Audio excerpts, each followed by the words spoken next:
Hi friends, welcome to my channel. నేను మీ కేశవ. ఈ వీడియోలో బ్లౌజ్ సైడ్స్ కుట్టేటప్పుడు నడుము దగ్గర బ్యాక్కి ఫ్రంట్కి జాయింట్స్ సరిగా రావటం లేదు. కొలతలు అన్నీ కరెక్ట్గానే తీసుకుంటున్నా. బ్యాక్ అయినా ఎక్కువ వస్తుంది, క్రాస్ పట్టీ అయినా ఎక్కువ వస్తుంది. ఎందుకు ఇలా వస్తుంది అని అడగడం జరిగింది. దీని మీద వివరించే ప్రయత్నం అయితే చేస్తాను. యాక్చువల్గా బ్లౌజ్ అంతా బాగానే వస్తుంది, ఫ్రంట్ కానీ బ్యాక్ కానీ ఎక్కువ వచ్చేస్తుంది అంటే కటింగ్లో ప్రాబ్లము. దాదాపుగా ఫ్రంట్ ఎక్కువ రావచ్చు, ఒక 1/2 ఇంచు 1 ఇంచు వరకు ఫ్రంట్ పెద్దదవ్వచ్చు బ్యాక్ మీద. కానీ బ్యాకే పెద్దదవుతుంది అంటే ఫ్రంట్ పొడుగులు తీసుకునేటప్పుడు సరిగా తీసుకోలేదు ఒక కారణం. ఒకవేళ పొడుగు సరిగా తీసుకున్న దానికి తగ్గ షేప్ పట్టి లెంగ్త్ని మీరు అడ్జస్ట్ చేయలేకపోయారు. ఈ 2 కారణాల చేత మీరు సైడ్లు కలిపేటప్పుడు ఈ తేడా వస్తుంది. ఫ్రంట్ ఎక్కువ రావచ్చు, తప్పులేదు. ఒక 1/2 ఇంచు 1 ఇంచు వరకు ఫ్రంట్ పెరగచ్చు, ఇబ్బంది అయితే ఏం లేదు. ఎందుకంటే ఈ దాటు పట్టేటప్పుడు కొంత రౌండింగ్ అనేది షేప్ అవుట్ అవుతుంది. ఒకరు ఎక్కువ వచ్చింది అనుకోండి, దాన్ని మళ్ళీ కిందకి డౌన్ చేసుకుంటే రౌండింగ్ అనేది కరెక్ట్గా నీట్గా ఉంటుంది. మీకు ఆ పొడుగు అనేది పైకి వెళ్ళిపోతుంది.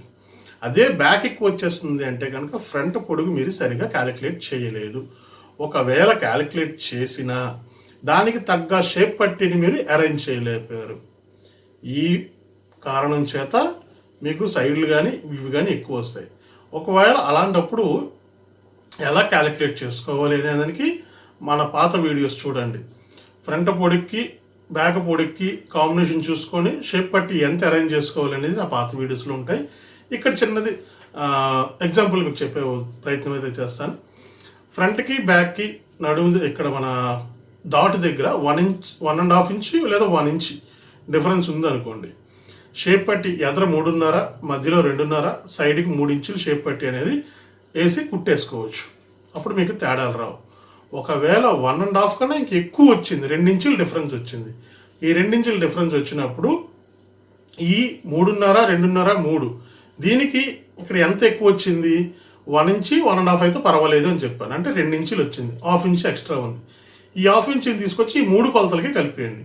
అంటే 3.5 జాగా చోట 4 ఇంచులు వస్తుంది షేప్ పట్టి, 2.5 రావాల్సిన చోట 3 ఇంచులు వస్తుంది, బ్యాక్ 3 ఇంచులు రావాల్సిన దగ్గర 3.5 వస్తుంది.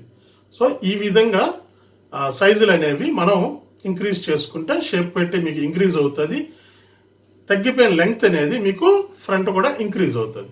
అలా కాకుండా షేప్ పట్టి చిన్నదే వేసి ఫ్రంట్ పొడుగు తగ్గించేస్తే కనుక మీకు బ్యాక్ పెద్దది అయిపోతుంది. అటువంటిప్పుడు మీరు ఏమి చేయలేరు, బ్లౌజ్ అంతా పాడైపోతుంది. సో మీరు అడిగిన ప్రశ్నకి సమాధానం దొరికిందని ఆశిస్తున్నాను. నచ్చితే కనుక ఒక లైక్ చేయండి, కుదిరితే ఒక షేర్ చేయండి. మరిన్ని అప్డేట్స్ తెలుసుకోవడానికి నా ఛానల్ని సబ్స్క్రైబ్ చేసుకోండి. Thanks for the watching.